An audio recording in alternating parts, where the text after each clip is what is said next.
सीहोर कुबेरेश्वर धाम पर लिखी होती है कि हम लोग 5 दिन में, 7 दिन में, 15 दिन में, 1 महीने में व्यवस्था कर लेंगे। उस लिस्ट को निकाला जाता है और माननीय सांसद महोदय जी श्री उन्मेष जी पाटिल जी को, जो कि जलगांव लोकसभा के सांसद हैं, इनको सूचना दी तो सांसद जी उस समय पर दिल्ली में थे। फिर उनकी धर्मपत्नी श्रीमती संपदा उन्मेष जी पाटिल, उनसे समिति की बात हुई। उन्होंने कहा हम सांसद जी से पूछकर आपको सूचना देते हैं, और बाबा की ऐसी कृपा हुई। सांसद जी से कहा गया माननीय उन्मेष जी पाटिल जी से कि 5 दिन है केवल आपके पास, और ये 5 दिन में आप व्यवस्था कर लें तो बोले। उनके मुख से शब्द निकला कि व्यवस्था मुझे नहीं करना है, व्यवस्था पूरा 40 गांव का और सांसद क्षेत्र के लिए।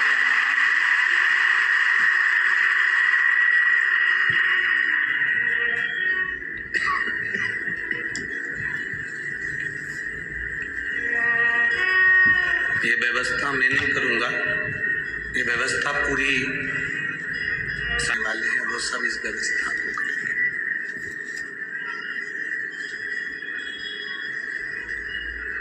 अब 5 दिन में इतनी बड़ी व्यवस्था करना, भोजन व्यवस्था करना, कथा की व्यवस्था करना, ये थोड़ा सा कठिन कार्य है। पर भगवान शिव की कृपा ऐसी हुई, आप लोगों ने सांसद ऐसा पाया कि जो 5 दिन में भी शिव महापुराण की कथा को यहाँ लेकर आए।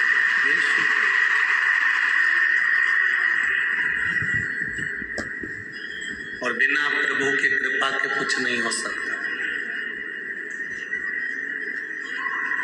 आप लोगों के लोटा भर जल बॉम्बे से ज्यादा चढ़े होंगे, इसलिए कथा 40 गांव आ गई है।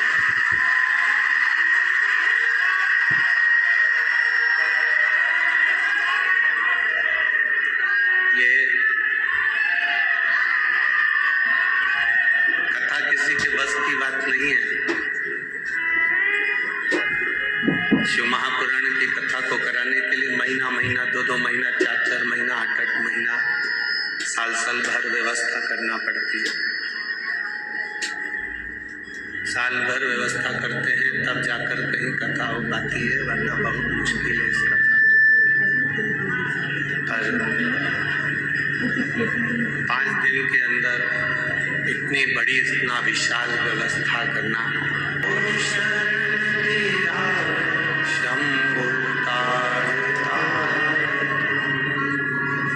ये शिव की कृपा के बिना, भगवान शंकर की उदारता के बिना, शंकर की करुणा के बिना ये आपको प्राप्त नहीं हो सकता।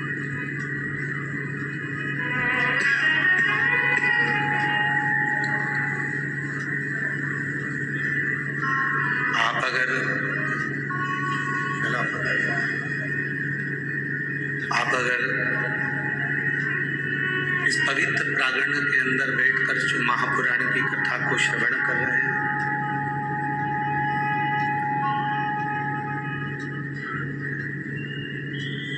जिस भाव से आप कथा को श्रवण करने के लिए आए हैं, जो तुम्हारे मन की अभिलाषा है, जो तुम्हारी इच्छा है,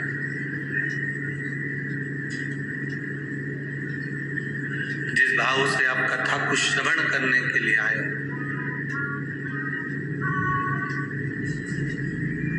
कहते हैं कि राम जी जब अवध के राजा बने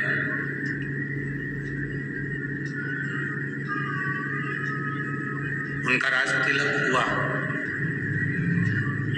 तो माता कौशल्या, माता कैकेयी, माता सुमित्रा जी ने गुरु बाबा से कहा और गुरु जी से कहा कि हमारे अवध की एक रीति है, हमारे अयोध्या का एक रीत है कि राम जी जब राजा बनने हैं,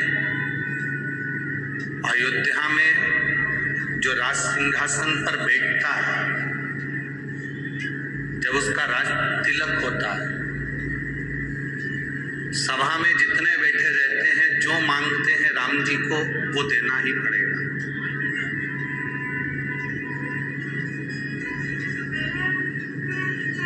हमारे अयोध्या की एक रीत है, अवध का राजा जो बनेगा, अयोध्या में जो राजा बनकर बैठेंगे, राज तिलक के समय पर जो मांगा जाएगा वो देना पड़ेगा।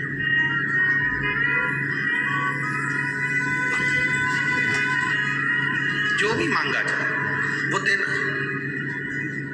कौशल्या जी ने राम जी से कहा कि तुम्हारे इतनी सारी सभा लगी है, तुम्हारे परिवार के लोग जो तुमसे मांगेंगे वो तुम्हें देना पड़ेगा, वो तुम्हें प्रदान करना पड़ेगा। ठीक है, जिसका जो मन पड़े वो मांगे। अब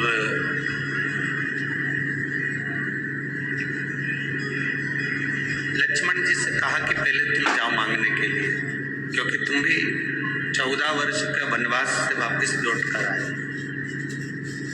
बहुत सावधानी से कथा सुनना। 40 गांवों में 5 दिन की कथा मिली है।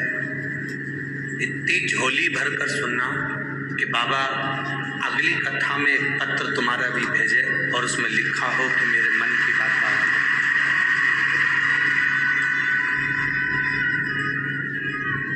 इतने दिल से अगर कथा सुनोगे तो जीवन की एक सार्थकता सिद्ध होगी, एक आनंदता सिद्ध होगी।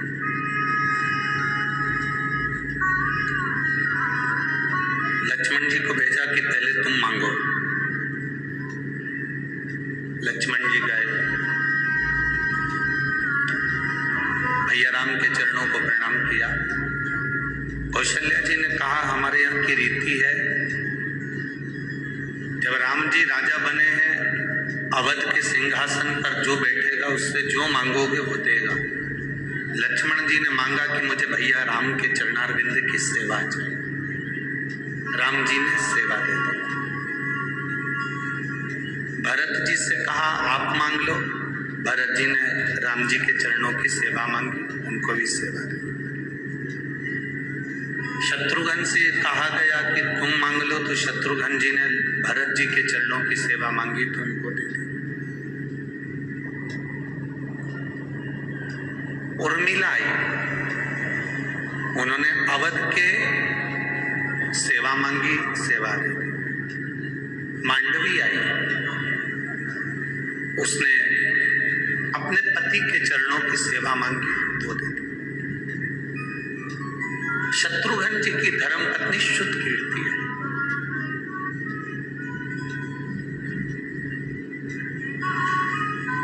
और शुद्ध कीर्ति ने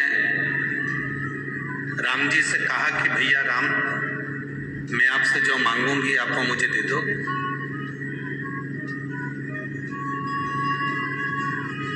मैं जो मांगूंगी वो आप देना पड़ेगा।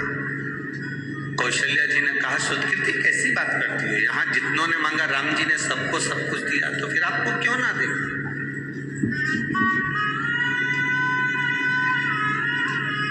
आपको मना थोड़ी ना है, आप मांगोगे आपको मिलेगा। मांगो, आपको क्या चाहिए। शुद्ध कीर्ति ने कहा कि मैं जो मांगूंगी वो दे दोगे, पहले विचार कर लो भैया राम। भैया राम, आप पहले विचार करो, जो मांगूंगी वो देना पड़ेगा। हाँ मांगो। शुद्ध कीर्ति ने फिर कहा पक्का पक्का। सीता जी ने कहा शुद्ध कीर्ति तू मेरी बहन होकर ऐसा बोल रही है, तू तो मांग ले जो चाहिए तेरे को राम जी से। शुद्ध कीर्ति ने कहा पहले मुझे संकल्प दो कि मैं जो मांगूंगी वो मुझे देना पड़ेगा। सीता जी कहती ऐसी बात कर रही हो तुम तो कि संकल्प दो। कैकेयी को थोड़ा सा भय होने लगा। कैकेयी को लगा कि मैंने 14 वर्ष का वनवास राम जी को दिया था, कहीं ये श्रुतकीर्ति वापिस राम जी को वनवास ना दे। उसे भय हो रहा, उसको भय उत्पन्न हो रहा।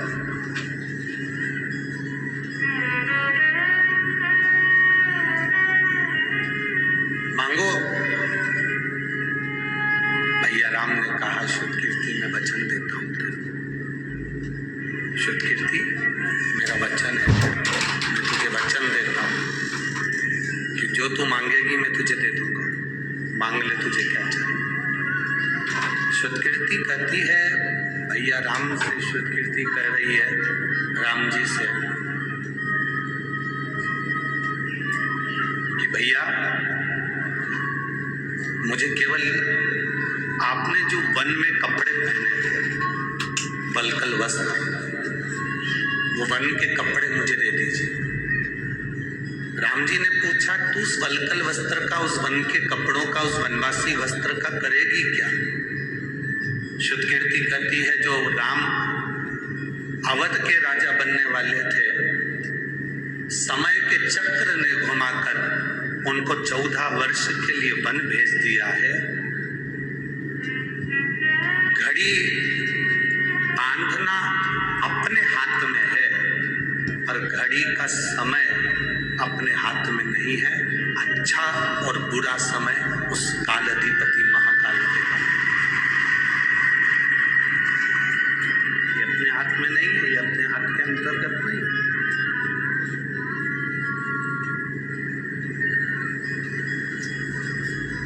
घड़ी बांधना अपने हाथ में हो सकता है, पर समय अपने हाथ में नहीं हो सकता। घड़ी देखना अपने हाथ में है, पर समय देखना अपने हाथ में नहीं हो सकता।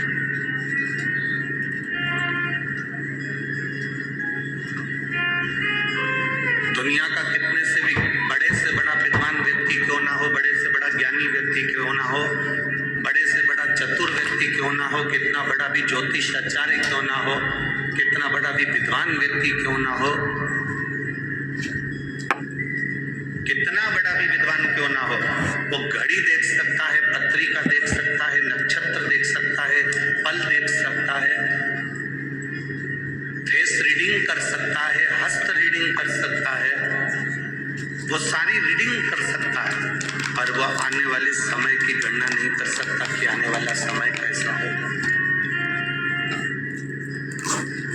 किसको मालूम, किसको पता है? 40 गांव वालों ने भी कभी नहीं सोचा होगा कि ये कथा 40 गांव में हो जाएगी। कभी सोचा था तुम लोग? जितने लोग 40 गांव के बैठे हैं, कभी विचार करना, टीवी पर सुन रहे थे कि बॉम्बे में कथा है, रोज प्रचार हो रहा था कि मुंबई में कथा है, हर पल सोशल मीडिया पर चल रहा था कि बॉम्बे में कथा है, लिस्ट में चल रहा था कि बॉम्बे में कथा है, पर कब कथा उधर से पलट कर इधर आ गई। इस समय चक्र को जानना सबसे कठिन काम है। लिखा कुछ भी हो, कुछ भी हो। श्रुतकीर्ति जी कह रही है कि भैया बस मेरी एक अभिलाषा है, एक मन की तमन्ना है कि आप जो वल्कल वस्त्र पहने थे, आपने जो वल्कल वस्त्र धारण करे थे, आपने जो वस्त्र पहने थे, वो वस्त्र आप मुझे दे दीजिए। क्योंकि समय का कोई भरोसा नहीं, समय का कोई ठिकाना नहीं है, समय का कोई भरोसा नहीं है कि कब अच्छे जीवन को चलते चलते व्यक्ति की जिंदगी में कब दुख आ जाए, कब तकलीफ आ जाए, इसका कोई ठिकाना नहीं।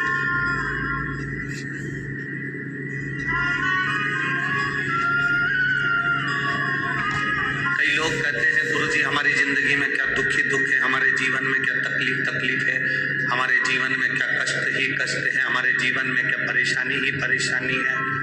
हम उनसे कहते हैं तुम्हारे साथ रहने वाले लोग बदल जाते हैं, तुम्हारे दोस्त बदल जाते हैं, रोज भोजन करते हो तो सब्जी बदल जाती है, रोज महीने 2 महीने में तुम्हारे कपड़े बदल जाते हैं, 6-8 महीने में, साल भर में तुम्हारा जूता चप्पल बदल जाता है, 2-3 दिन में तुम्हारा फैशन बदल जाता है। बोलो सही है कि गलत है? जब कपड़े बदल सकते हैं, दोस्त बदल सकते हैं, हमारा फैशन बदल सकता है, हमारे चप्पल जूते बदल सकते हैं, पादुका बदल सकती है, तो इतना विश्वास मानकर चलना कि तुम्हारी जिंदगी में अगर दुख का समय चल रहा है तो वो भी एक दिन बदलेगा जरूर और सुख का समय आएगा जरूर। ऐसा नहीं कि दुख का समय समाप्त नहीं होगा, तकलीफ का समय समाप्त नहीं होगा, कष्ट का समय समाप्त नहीं होगा, अच्छा समय आएगा, पर थोड़ा सा इंतजार हमको करना पड़ेगा।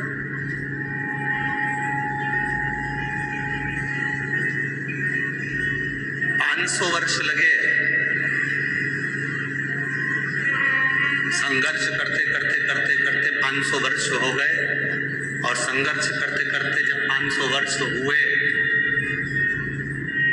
500 वर्ष का संघर्ष करने के बाद राम अवध में वापिस विराजमान हो रहे हैं, तो ये हमको एक बल मिलता है कि जीवन में एक ना एक दिन पलटते जरूर, एक ना एक दिन समय बदलेगा, निश्चित है बदलेगा।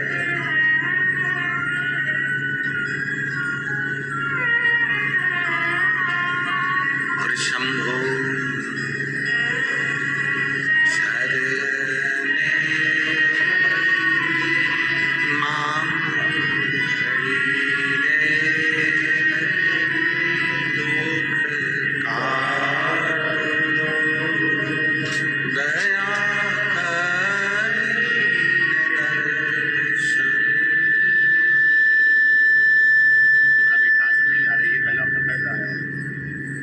शंभो शरणे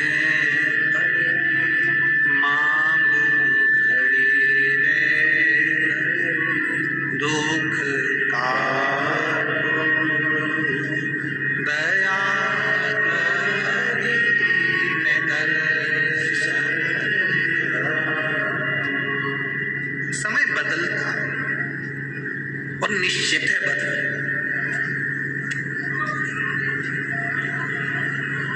लोग कहते हैं गुरुजी शिव महापुराण क्या करती है?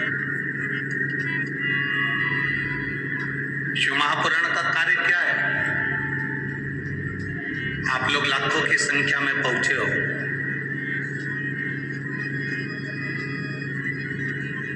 माननीय सांसद महोदय जी ने, श्री उन्मेष जी पाटिल जी,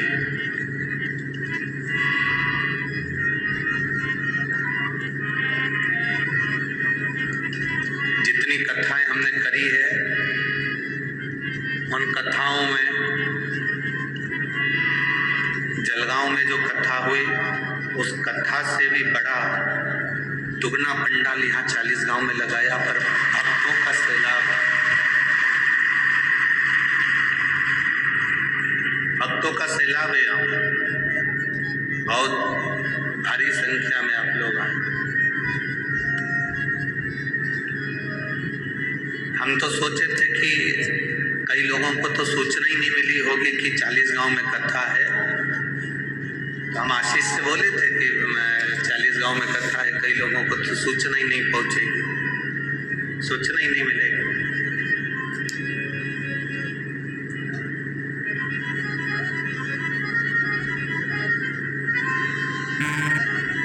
तब आशीष बोला था, गुरुजी ये महाराष्ट्र है, संतों की पवित्र भूमि है, यहाँ के भक्त संत को, भगवान को ढूंढ ही लेते हैं। पूरे भारत में जितने ज्योतिर्लिंग कहीं पर नहीं है, उतने ज्योतिर्लिंग महाराष्ट्र की पवित्र भूमि पर है। तो ये तो शिव की उदारता है, भगवान शंकर की करुणा है।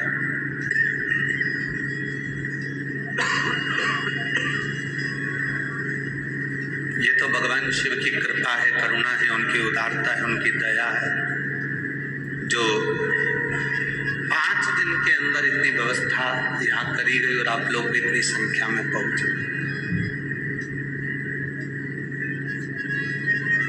क्या देती है शिवपुराण? आप लोग सुनकर चले जाएंगे। 5 दिन का किसी ने पूरा डेरा लगाया है। कई लोग ऐसे हैं जो 5 दिन यहीं पर रहेंगे, बिछाएंगे, सोएंगे, जो भोजन मिलेगा वो पाएंगे, कोई अभिलाषा नहीं।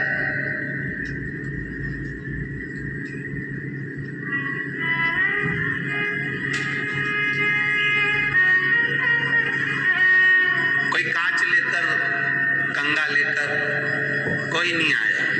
सब भगवान की कथा सुनने के लिए आए हैं और दिल से सुनना है। और हमने पहले भी कथाओं में कहा है, आज फिर कहते हैं, कथा के पंडाल में 5 दिन 7 दिन की जो शिव महापुराण की कथा होती है, उसमें जो लोग कथा के पंडाल में डेरा लगा कर बैठते हैं, वो केवल कथा के पंडाल में नहीं बैठते। ये कथा का पंडाल नहीं है। भारत की भूमि की जितनी पवित्र नदियां हैं, जितने पवित्र तालाब हैं, जितने पवित्र सरोवर हैं, जितने ज्योतिर्लिंग हैं, जितने तीर्थ हैं, भारत की भूमि के जितने ज्योतिर्लिंग, जितने तीर्थ, जितनी नदी, जितने तालाब, जितने सरोवर हैं, ये सारे के सारे भारत की भूमि के सारे नदी, तालाब, सरोवर, तीर्थ सब 5 दिन के लिए 40 गांव के इस पवित्र प्रांगण में आकर विराजमान हो जाते हैं।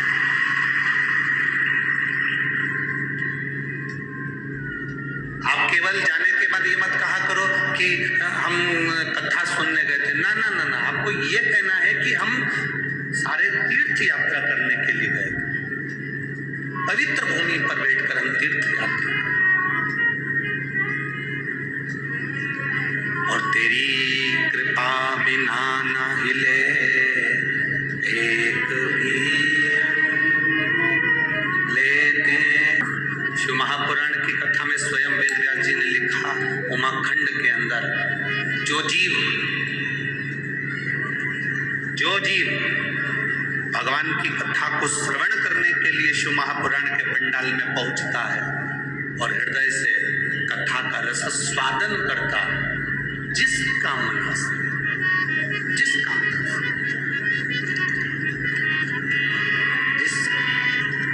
से वो बैठता है और दिल से कथा श्रवण करता करता भगवान से प्रार्थना करता है, वो कामना उसकी शिव पूर्ण करते ही है, देरी नहीं लगा, निश्चित था। अब आप लोग किस कामना से बैठे हैं? कोई पानी का पाउच लेकर आ गया, उसकी कामना से? अरे बोलो तो जम के। कोई पानी की बोतल लेकर आ गया, उसकी कामना से? 2 रुपए के पानी के पाउच के लिए, 5 रुपए की बोतल के लिए, 1 बिस्कुट के पैकेट के लिए आप भगवान से क्या कामना कर रहे हैं कि हमको ये व्यक्ति वो देगा? ना, हम तो पानी बांटने वालों से भी निवेदन करेंगे कि जो धूप में बैठे हुए हैं, छांव में नहीं बैठ पाए, जगह जिनको नहीं मिल पाई, आप उनके पास जाकर पानी का पाउच दीजिए, आप उनको पानी की बोतल दीजिए। जो धूप में बैठे हैं, जिनको छाया नहीं मिल पा रही हो इतनी भीड़ में, आप उनके पास पहुंचिए। और हमने पहले भी कथाओं में कहा है, अपने साथ में लेकर चलने वाली सामग्री में 2 बोतल पानी, बोलते कि नहीं बोलते? जम के बोलो जरा।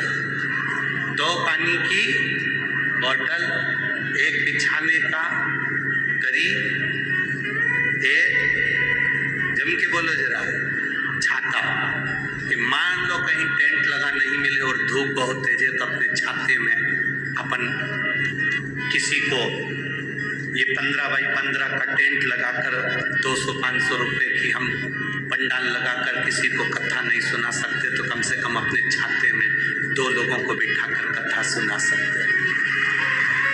हम बड़ा भंडारा नहीं कर सकते, तो अपने पानी की बोतल में से थोड़ा सा पानी किसी को पिला सकते हैं। अपनी व्यवस्था खुद लेकर चलो। हम थोड़ी सी आस किसी से ना लगाएं, क्योंकि हम भगवान शिव की कथा सुनने बैठे, हम उससे आस लगा कर बैठे। हम जितनी देर कथा में बैठे उतनी देर हमें उस परमात्मा से आस लगा कर बैठना।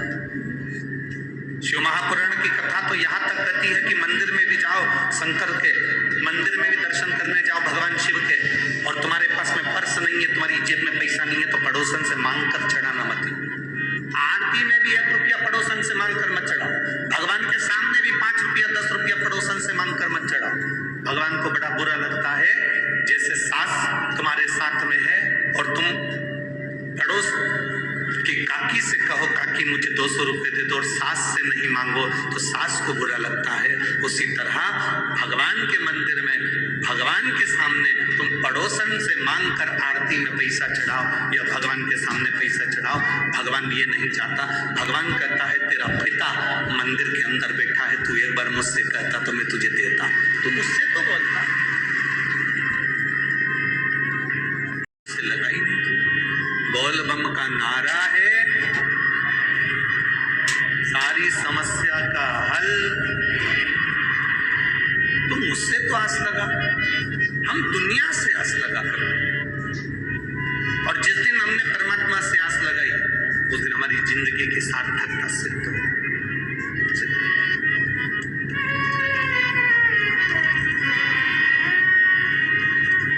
दिल से सुनो,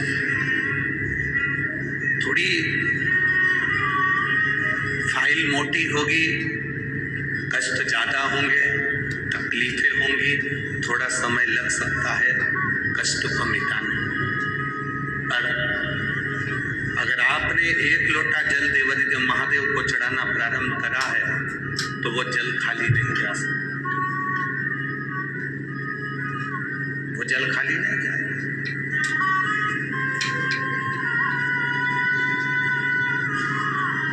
थोड़ा तकलीफ आ सकती है। एक सिद्धता का भाव अपने भीतर प्रकट करो, जैसे देवराज नाम का ब्राह्मण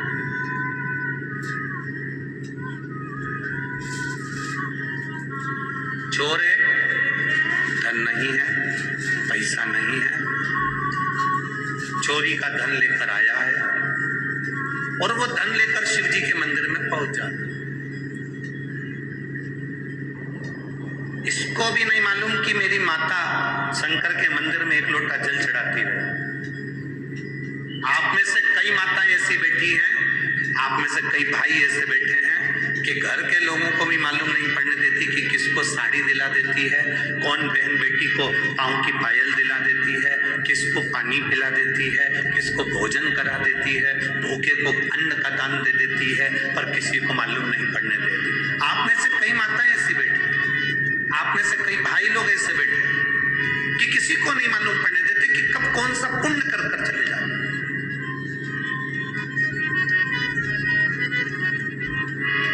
अपने हाथों से अपन सत्कर्म करते चले।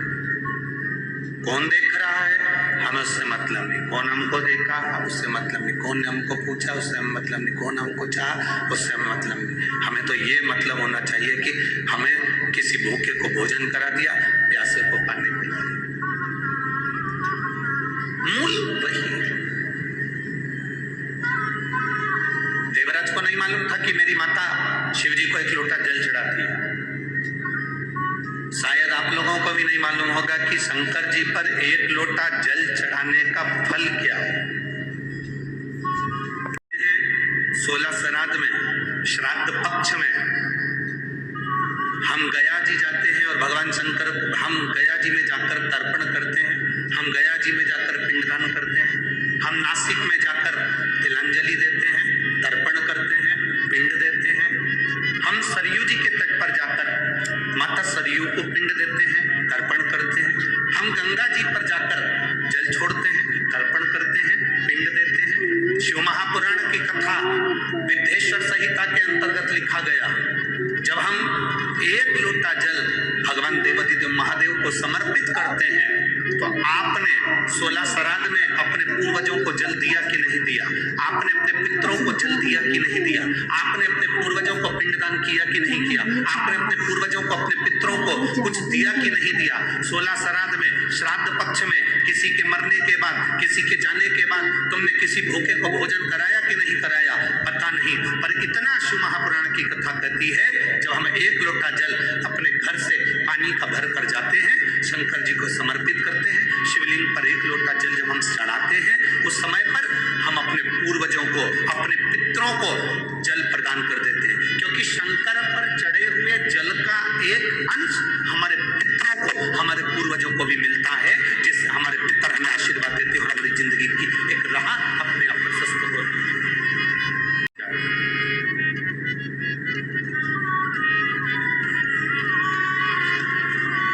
हम वो जल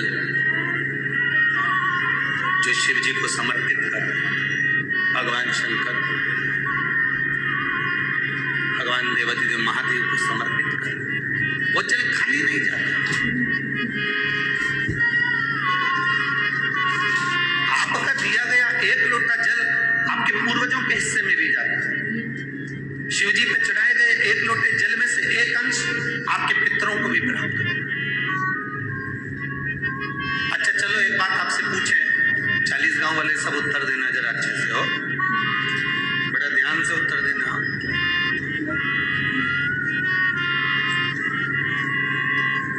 बहुत सावधानी से।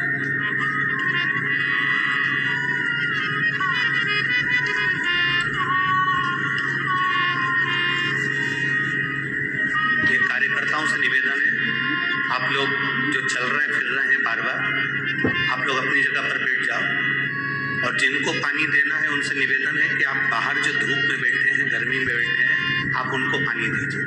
और जितने कार्यकर्ता खड़े हैं वो सब बैठ जाए, कोई भी कार्यकर्ता खड़े नहीं रहेगा। यहाँ जितने भक्त कथा सुनने आए हैं ये सब शंकर के भक्त हैं। होगा जी 3-4 दिन की कथा आप लोगों को प्राप्त होगी। आप क्यों अपना आनंद छोड़कर यहाँ वहाँ भटक रहे हो? दिल से सुनो, दिल से।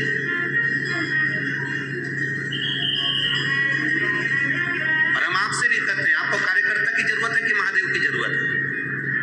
जम के तो बोलो जरा, बस तो फिर बड़े प्रेम से आनंद से बैठकर कथा सुनो। एक प्रश्न आपके भीतर, शिव महापुराण की कथा कहती है, विदेश्वर संहिता कहती है कि एक लोटा जल जब हम महादेव को चढ़ाते हैं, शिव जी को समर्पित करते हैं, तो उसमें से एक अंश पितरों के पास चले गया, एक अंश पूर्वजों के पास चले गया, एक अंश वास्तु शास्त्र के, वास्तु के देवता के पास चले गया, एक अंश नारायण के पास चले गया, एक अंश ब्रह्मा जी के पास चले गया, एक अंश इंद्र के पास चले गया। विदेश्वर संहिता कहती है कि शंकर जी पर समर्पित जल के 33 कोटि देवी देवताओं के हिस्से हो जाते हैं केवल एक लोटे जल में से, एक लोटा जल में से। 33 कोटि देवताओं के हिस्से हो जाते हैं एक लोटा जल में से। अब आपसे प्रश्न ये है, जब से शिव महापुराण की कथा टीवी पर चालू हुई, जब से शिव महापुराण की कथा भारत के लोगों ने, विश्व के लोगों ने सुनना प्रारंभ करा, जब से शिव महापुराण की कथा लोग श्रवण करना प्रारंभ करे, सुनना प्रारंभ करे, तब से आज तक, और उसके पहले का समय निकाल कर देखना, पहले जब आप किसी को पत्रिका दिखाते थे, हाथ दिखाते थे, तो लोग कहते थे कि पितृदोष है। बोलो, बोलते थे कि नहीं बोलते थे? लोग कहते थे वास्तु दोष है, लोग कहते थे काल सर्प दोष है, इसका पूजन कराओ, पितृदोष का पूजन कराओ, काल सर्प दोष का पूजन कराओ, वास्तु दोष को सही कराओ। जब से शंकर को तुमने एक लोटा जल चढ़ाना प्रारंभ करा और दुनिया के लोगों ने शिव को मानना प्रारंभ करा, उसके बाद तुमने बहुत कम मात्रा में सुना होगा कि कोई कहता होगा कि पितृदोष है, कि वास्तु दोष है, कि काल सर्प दोष है। क्योंकि सारी समस्या का हल एक लोटा जल। जब हम शिव जी को जल चढ़ाते हैं तो हमारा पितृदोष, हमारा वास्तु दोष, हमारा काल सर्प दोष, ये सब अपने आप धीरे धीरे धीरे धीरे समाप्त हो जाता है अपने आप।